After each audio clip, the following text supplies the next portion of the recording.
और मैं तुम्हारी हर इच्छा को पूरी करूँगा, हर इच्छा को। अक्सर लोगों की शिकायत क्या है कि भगवान ने हमारी ये इच्छा पूरी नहीं की। इन सारी छोटी मोटी आवश्यकताएं को लेकर के लोग परेशान रहते हैं। और मैंने कई बार हनुमान जी के सामने ऐसी इच्छाएं रख दी, ऐसी इच्छाएं कि बाद में मुझे लज्जित होना पड़ा कि मैंने ये उनसे कह क्यों दिया। अच्छा। ऐसी इच्छाएं उन्होंने सारी पूरी की और आज तक पूरी करते आए हैं। और मैं ये बात अपने अनुभव के आधार पर कहता हूँ कि जिस दिन हम सारे काम हनुमान जी पर छोड़ देंगे, छोड़ते ही कहाँ हैं, छोड़ नहीं पाते, छोड़ते ही नहीं हैं, छोड़ते ही नहीं हैं। और जिस दिन हम छोड़ देते हैं, द्रौपदी का चीरहरण हो रहा था,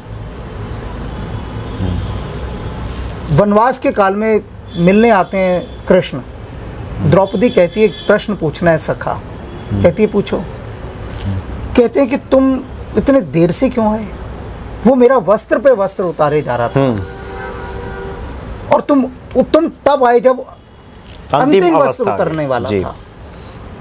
पहले क्यों नहीं आए, तभी क्यों आए तुम? तो उसने कहा कि देख, जब तक तू मुझे पुकार रही थी ना एक हाथ से, दूसरा हाथ तेरा अपने वस्त्र पर भी था। तूने साड़ी पकड़ी हुई थी एक हाथ से, एक हाथ से मुझे पुकार रही थी खाना।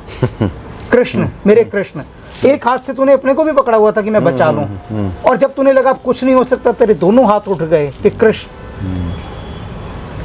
तब तो मुझे आना ही था। आते हैं दौड़े हनुमान हो आते हैं दौड़े हनुमान हो, कोई दिल से पुकारे। आते हैं दौड़े हनुमान हो आते हैं दौड़े हनुमान हो, कोई दिल से पुकारे। जाने ये सारा जहान हो जाने ये सारा जहान हो, कोई दिल से पुकारे। आते हैं दौड़े हनुमान हो आते हैं दौड़े हनुमान हो, कोई दिल से पुकारे।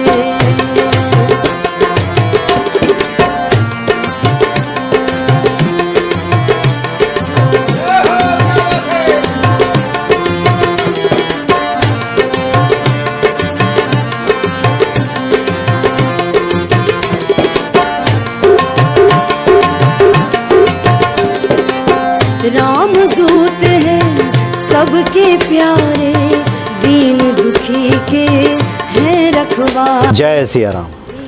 सब सुख लहे तुम्हारी सरना, तुम रक्षक काहू को डरना। हनुमान जी की प्रसन्नता से, हनुमान जी की कृपा से इस जीवन में सब संभव हो जाता है। और हनुमान जी के महिमा जानने के क्रम में आज एक परम संत से मुलाकात हुई है। और जो हनुमान भक्ति के दर्शक हैं, भक्त हैं, आप पहले से आपको जानते भी हैं। आप आध्यात्मिक गुरु स्वामी ईशान महेश जी हैं, जो कि बहुत सारी धार्मिक पुस्तकों की भी रचना कर चुके हैं। और उन पुस्तकों में आपको एक नया आयाम, एक नया फलक आपको उसमें दिखाई देगा। बहुत सारी ऐसे अनसुनी आपको बातें पढ़ने सुनने को मिलेंगी, जो रहस्य हैं उस पर से पर्दा उठता आपको दिखाई देगा अगर आप इनकी रचनाओं को पढ़ें।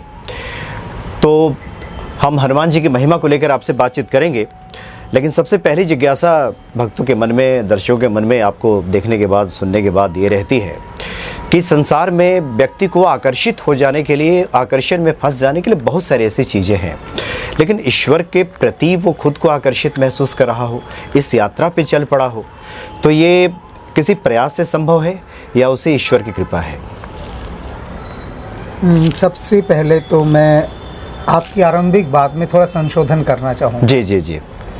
आपने कहा कि परम संत से मिलवाने ला रहे हैं।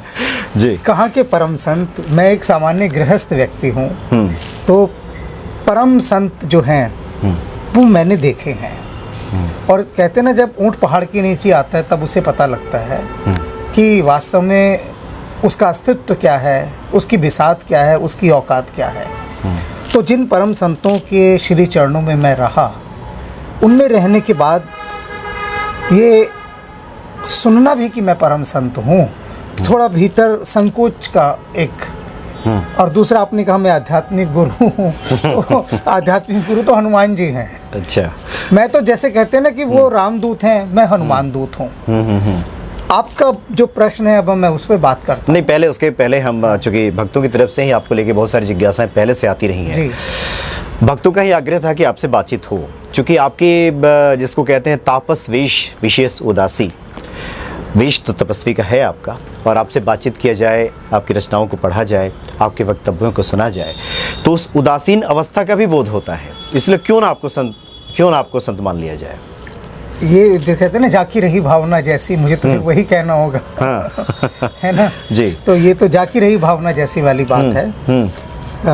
किंतु वास्तव में संत होना अच्छा एक दूसरी अवस्था है, बिल्कुल गहन ऐसी अवस्था कि जहाँ पहुँचने के बाद, जैसे संत अगर हम कहेंगे तो रामकृष्ण परमहंस संत है ना, तुलसीदास संत हैं, इत्यादि इसी क्रम में रैदास हैं, कबीरदास हैं। मैं अपने स्वयं के लिए कहता हूँ ना, जब मैं स्वयं को देखता हूँ तो मैं तो उनके समक्ष से भी होता है कि उनको नतमस्तक होते रहो, उनके प्रति अपनी कृतज्ञता प्रकट करते रहो कि उनके माध्यम से हम इतना पा सके। वो जो पाने की बात है ना, जो रस पाने की बात, मतलब एक मधुमक्खी सिर्फ रसपान करना जानती है और उसके अतिरिक्त उसे कुछ नहीं भाता। तो जो फूल हैं वे संत हैं, हम तो मधुमक्खियां हैं जो उनका रसपान कर रहे हैं। तो ये तो बड़प्पन है आपका। तो ये जो आपके भीतर ये जो भाव जगा, ये कब की बात है या इसके पीछे कोई घटनाक्रम रहा कि इस तरफ आपका रुझान बढ़ा? हाँ नहीं, इससे पहले मैं आपने जो प्रश्न पूछा था उस पर आ जाऊं कि ये स्वयं होता है या हाँ बिल्कुल आपने जो पूछा था। ऐसा है कि एक राख होती है धरती के नीचे दबी हुई, वो राख पड़ी है हजारों सालों करोड़ों साल तक पड़ते पड़ते वो कोयला बनती है। फिर उस राख की जो पहली स्थिति है वो कोयले की होती है, कोयला कार्बन है। वही कोयला जब और भट्टियों में तपता रहता है हजारों लाखों वर्ष, फिर वो हीरा बनकर बाहर निकलता है। तो अब ये है कि जो उनकी कृपा है हनुमान जी की, वो धरती का गर्भ है। और जो हमारे अनंत जन्म है जो हम ले रहे हैं, निरंतर जन्म ले रहे हैं, वो निरंतर जन्मों का लेना, और उन जन्मों में यदि हम अपना परिष्कार करते जाते हैं तो सबसे पहले तो हम कोयला बनते हैं। यानी वो स्थिति तो बनी कि जो हीरा बनने की ओर यात्रा होती है, और फिर वही यात्रा हमारी धीरे धीरे करते करते हमें हीरा बनाती है। लेकिन वो जो आग है, वो आग हनुमान जी की कृपा की आग है। कहने का अभिप्राय यह है, इसका सार संक्षेप, कि हम अनंत अनंत जन्मों में बूंद बूंद करके ईश्वर की ओर बढ़ते हैं, बूंद बूंद करके, और वे सारी बूंद संग्रहित होती रहती हैं। जिस दिन उन बूंदों से वो घड़ा भर जाता है, उसको हम एक सामान्य आध्यात्मिक भाषा में कहते हैं पुण्यों का घड़ा, कि आज पुण्यों का घड़ा फूटा, और पुण्यों के इस उदय होने से हनुमान जी की कृपा की प्राप्ति हुई है। यानी आप ये कह रहे हैं कि ये जो यात्रा है आज की नहीं है, ये कई जन्मों की यात्रा है, अनंत जन्मों की। और ये पुण्य जब अर्जित होता है तो व्यक्ति ईश्वर के प्रति खुद का आकर्षण महसूस करता है। और एक बात ये कि व्यक्ति जब लोहा बन जाता है, हनुमान जी तो चुंबक हैं, लेकिन चुंबक के लिए हमें लोहा होना भी तो ज़रूरी है ना। जब तक हमारे भीतर लोहे वाले गुण नहीं होंगे तब तक वो चुंबक आकर्षित भी नहीं करेगा। एक मूर्ति किस चीज़ से बनाई जाती है, देखिए ना, जब पत्थर उस रूपाकार में आ जाता है कि उसे तराशा जा सके, है ना। अब एक मिट्टी के ढेले को तो आप तराश नहीं सकते, तो तराशने के लिए पहले पत्थर होना अनिवार्य है, और उसके बाद सहयोग करना अपने भीतर का। क्योंकि देखिए हनुमान जी निरंतर आकर्षित करते हैं। हनुमान जी हम क्यों कह रहे हैं, उसका एक कारण जी। इतने और अन्य देवी देवता हैं, लोग ये प्रश्न उठा सकते हैं, क्यों भाई बाकियों का नाम क्यों नहीं हनुमान जी का नाम, बाकी क्यों नहीं? क्योंकि हनुमान जी भक्ति की जो पराकाष्ठा है, सेवा की जो पराकाष्ठा है, समर्पण की जो पराकाष्ठा है, और सरलता की जो पराकाष्ठा है, और अहंकार शून्य की जो पराकाष्ठा है, वे हनुमान जी हैं। लंका जारी सिय सुध लाए, गर्भ नाही मन माही। बड़ी से बड़ी उपलब्धियां कर रहे हैं हनुमान जी, गर्व नाम की कोई चीज़ नहीं है। यानी एक मनुष्य यदि हनुमान जी के जो भी दिव्य गुण हैं उन पर यात्रा करता है, तो राम कहते हैं ना, घूंघट के खोल पट खोल तुझे पिया मिलेंगे। तो राम तो समक्ष है, लेकिन उसके लिए पहले वो जो अपने भीतर हनुमान को जो जागृत करना है, क्योंकि ये सारे गुण जो मैंने आपको बताई, उन सारों गुणों का एक जगह संग्रहित होना असंभव है। और वो गुण कब मिल सकते हैं? जब हनुमान जी कृपा करके प्रसन्नतापूर्वक स्वयं दे। इसे शक्तिपात कहते हैं कि हनुमान जी की कृपा का शक्तिपात हो जाए तो फिर हम तो क्या है, देखिए एक खाली, अगर वैज्ञानिक भाषा में समझाऊं कि हम एक कंप्यूटर हैं खाली, तो हनुमान जी उसमें जो जो एडवांस प्रोग्राम डालते जाएंगे अपने, वो उतना एक मॉडर्न कंप्यूटर होता जाएगा। डालने वाले तो वो हैं। अब हमारी भूमिका क्या है जी, कि हमें सबसे पहले तो सरल होना है। हनुमान जी की कृपा पाने के लिए सबसे पहली जो शर्त है वो है सरल होना, और सरल होते ही आपके भीतर सारे तत्व आने लगते हैं। जी जी जी। अच्छा स्वामी जी, ये हनुमत तत्व या हनुमत स्वरूप आपको कैसे लुभाया उसकी हम बात करेंगे, लेकिन जो भक्त आपको सुन रहे हैं और ये जानना चाहते हैं कि किसी व्यक्ति की आध्यात्मिक यात्रा की शुरुआत कैसे होती है, हम चाहते हैं कि ये स्पष्ट भक्तों के बीच में हो जाए। तो जैसा कि आम तौर पे होता है, आम गृहस्थ के घर में व्यक्ति बड़ा होता है, कॉलेज जाता है, नौकरी चाकरी ढूंढता है, काम करता है और उसी में लगा रह जाता है। एक उम्र बीतती है तो पता चलता है कि खाली हाथ रह गए। तो आपके भीतर ये जो भाव है, ये उम्र के किस पड़ाव पे आपको लगा कि आकर्षण महसूस हो रहा है, अध्यात्म की तरफ खिंचाव आपको महसूस हो रहा है? बचपन में हम ना बहुत सारे कार्ड्स, जैसे आजकल बच्चे लेते हैं ना बड़े बड़े खिलाड़ियों के क्रिकेट के, तो हमारे समय में तस्वीरों के कार्ड होते थे। अच्छा। देवी देवताओं के। हाँ। खूब सारे। तो वो बंडल के बंडल मैं इकट्ठे करता रहता था। और हनुमान जी की तो मैंने बहुत मुझे सरल रखते थे। आज जो हनुमान जी की तस्वीरें आती हैं ना, हमारे समय में वैसी नहीं होती थे। जो ताश के जितने कार्ड होते थे वो हनुमान जी के, उनमें हनुमान जी बहुत सरल, कोई आभूषण नहीं पहना हुआ उन्होंने। अच्छा। और एक साधारण सा जो है एक उत्तरीय कोई गले में डाला हुआ है, जनेऊ दिख रहा है। मतलब जैसे आजकल बड़े ग्लोरीफाई हनुमान जी होते हैं कि रेशमी रंग के उनका एक पूरा लिबास है, मुकुट पहना हुआ है सोने का, और पूरे सोने से लदे हुए हैं। तो हनुमान जी के लिए तो ये ठीक है, ये एक व्यक्ति की जो भीतर की अमीरी होती है ना, अब वो क्या कहता है कि मैं अपने देवी देवताओं पर भी दिखाऊं, लेकिन हनुमान जी बिल्कुल सरल, सात्विक। और जो वानर जाति है, उस जाति में ब्रह्मचारी के रूप में, जैसे ब्रह्मचारी उस समय विद्यार्थी को कहते थे, तो उसी रूप में जो हनुमान जी का वह स्वरूप है वो मुझे बहुत भाता था और मैं निरंतर उनको देखता रहता था। अच्छा। अब बाद में आके कालांतर में इस स्थिति में आके मुझे पता लगा कि निरंतर देखना, अवलोकन करना, ये बहुत गहरी छाप भीतर डालता है। बहुत गहरी छाप, मतलब निहारते रहना कि हम जिस भी चीज़ को निहारेंगे ना, हम उसी का एक अंश होते जाते हैं धीरे धीरे। तो अब प्रश्न है कि हम निहार किसे रहे हैं। इसीलिए जो हमारी भारतीय संस्कृति है उसमें साकार की पूजा है, मूर्तियों की पूजा। क्योंकि ये मूर्ति में जब आप प्रतिमा को निहारते हैं तो फिर वो बात आती है ना कि तेरे चेहरे से नज़र नहीं हटती, नज़ारे हम क्या देखें। तो निरंतर निहारना, भीतर के जो ये मायावी प्रभाव हैं, जो दोष हैं, ये यदि बचपन से बच्चों को हम प्रतिमाओं को निहारना सिखाएं, प्रतिमाओं के साथ उनका तादाद में बनाएं, तो मन जो है, मन उस ओर फिर अभी मन को तो हमने आकर्षित करना सिखाया ही नहीं ना। मन को सिर्फ इतना सा खेल है, मन को उसको उस ओर आकर्षित करना होता है। बुल्ले शाह एक हुए हैं, नाम सुना होगा। जी हाँ। तो बुल्ले शाह थोड़े रंगीन मिजाज के थे, मतलब सांसारिक सुखों में, स्त्रियों में उनका बड़ा रस था। तो अपने गुरु के पास गए। गुरु किसान थे, अब खेत में वो काम कर रहे थे। बुल्ले शाह कहते कि ईश्वर में भक्ति लगाना चाहता हूँ लेकिन मन स्त्रियों की ओर खींचता है। अच्छा। मैं क्या करूँ? ईमानदार, मैंने भी कहा ना सरलता, ईमानदारी से कहा कि आप बहुत कहते हैं कि तू ईश्वर में मन लगा, पर मन तो स्त्रियों की ओर दौड़ता है। तो बुल्ले शाह वो लगा रहे थे प्याज या कुछ ऐसी चीज़ खेत में। तो पंजाबी में कहते हैं वो कि बुल्लिया मनदा की समझावना ने, इत्थे पुटना ते उत्थे लावना ने। कि मन को क्या समझाना है भाई, कोई बड़ी बात नहीं है, इत्थे पुटना ते उत्थे लावना ने।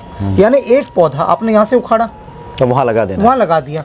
तो जिस ज़मीन से आपने उखाड़ा उसके बाद जब जिस दूसरी ज़मीन पर लगाया वहाँ जड़ पकड़ लेगा।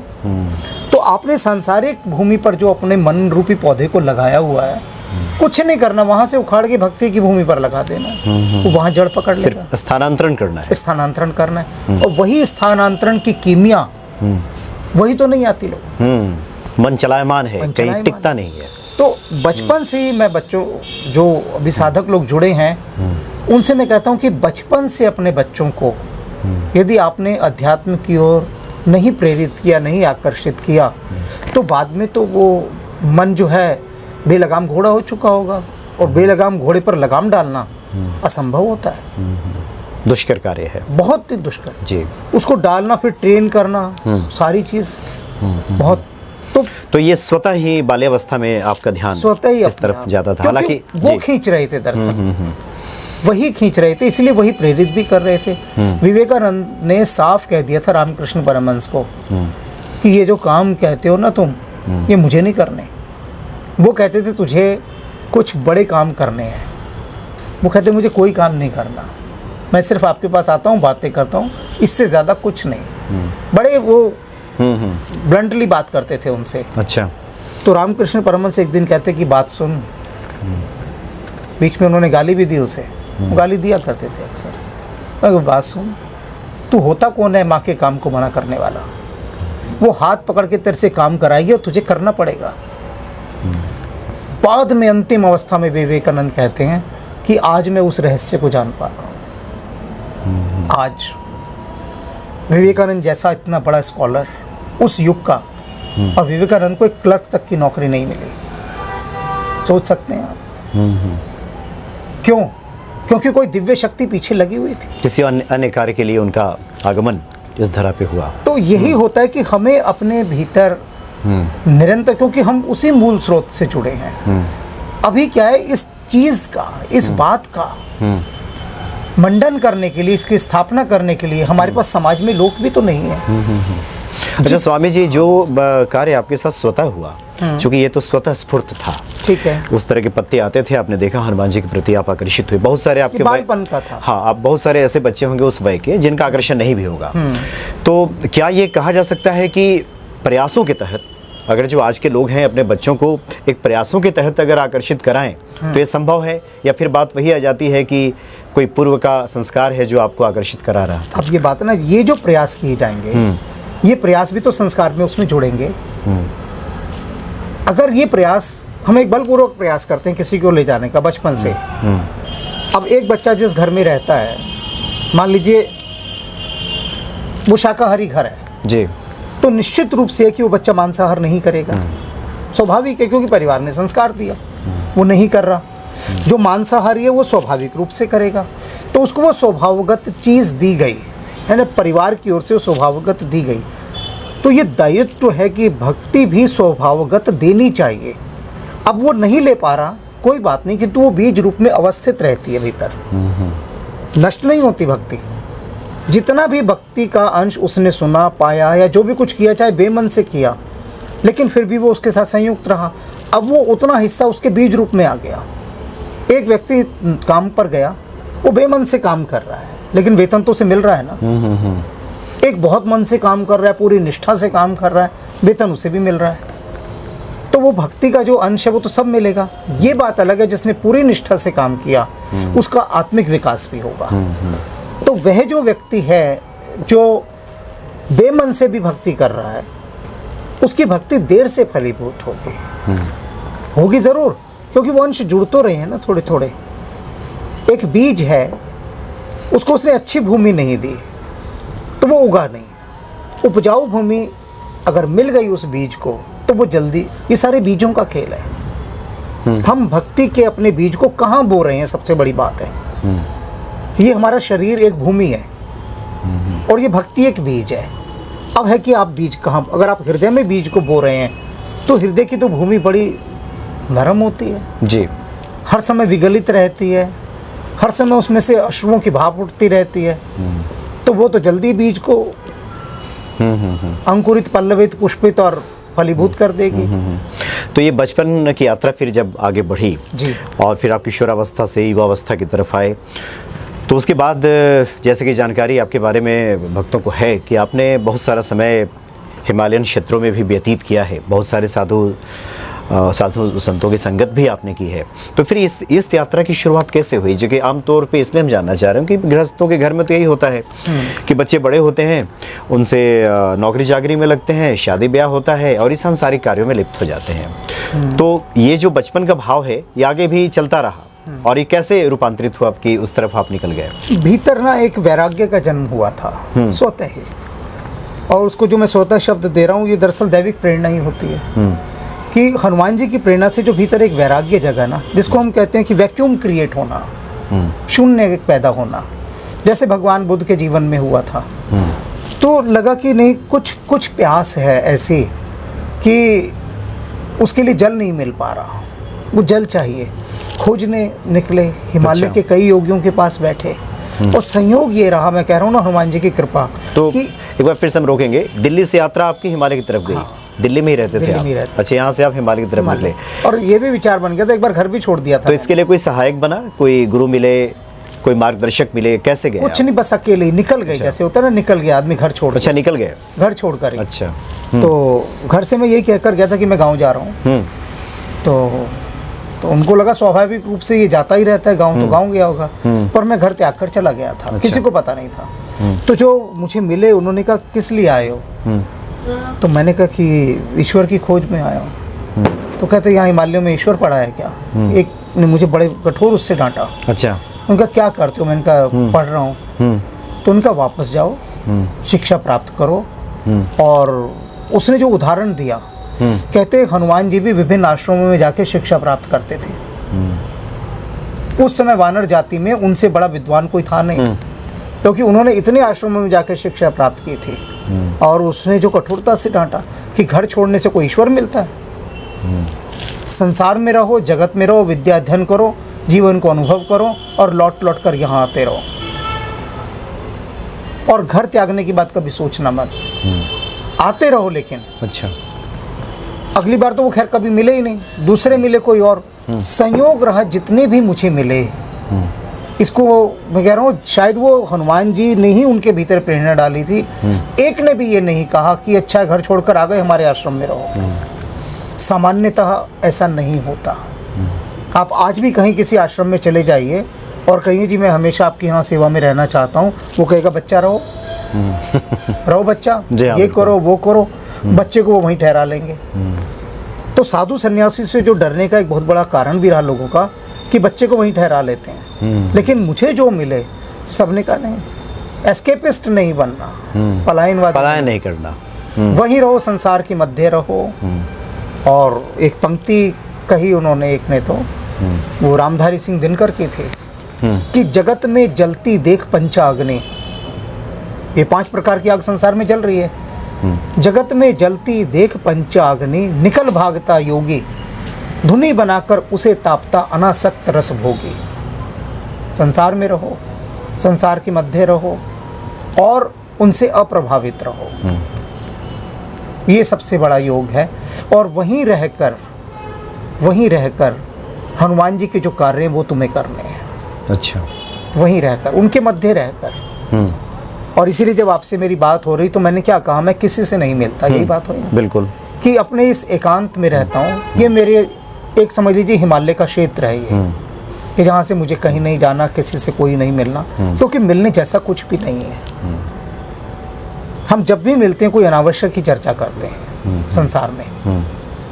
तो इसलिए जितनी हमारी ऊर्जा भीतर फोकस होगी, जितनी अधिक ऊर्जा, उतने अधिक गुणात्मक प्रभाव सामने आएंगे, उतने अधिक।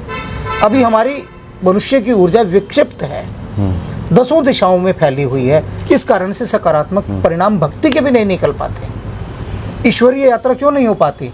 क्योंकि उसके लिए जैसे एक राष्ट्र ने अपना सारा धन अधिकतर बम बनाने के लिए रखा हुआ है। किसी भी राष्ट्र के पास चले जाओ, पूछो भाई तुम्हारा खर्चा कितना है, तो कहेगा 90% पैसा मैं हथियार बनाने में खर्च करता हूँ, रक्षा पे खर्च होता है, रक्षा पर, और 1% मैं शिक्षा पर खर्च करता हूँ। एक उदाहरण दे रहा हूँ। तो ऐसे ही मनुष्य को जो 90% ऊर्जा है ना, वो व्यर्थ के कामों में नष्ट होती है। 90%, वही 90% ऊर्जा यदि वो अपने भीतर की तरफ मोह। आप क्या समझते हैं भगवान बुद्ध और जो आइंस्टीन दोनों में फ़र्क है कोई?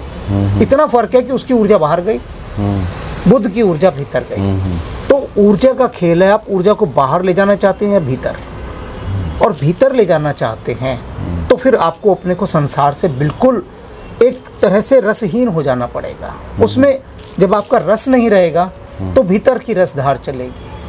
गर्भ में आपने शिशु को देखा है ना, गर्भ में वो कौन किसके साथ होता है? बिल्कुल अकेला है ना, मस्त है, उसको ना सिनेमा देखने जाना, ना कहीं और जाना, ना कहीं और जाना। तो उसी प्रकार से हमें अपने ही भीतर अपने ही गर्भ में अवस्थित होना होता है, अपना ही गर्भाधान खुद करना होता है और अपना ही फिर प्रसव खुद करना होता है, और उसके बाद जो निकलता है उसे द्विज कहते हैं। तब द्विज का जन्म होता है, बॉर्न अगेन जिसको इंग्लिश में कहते हैं।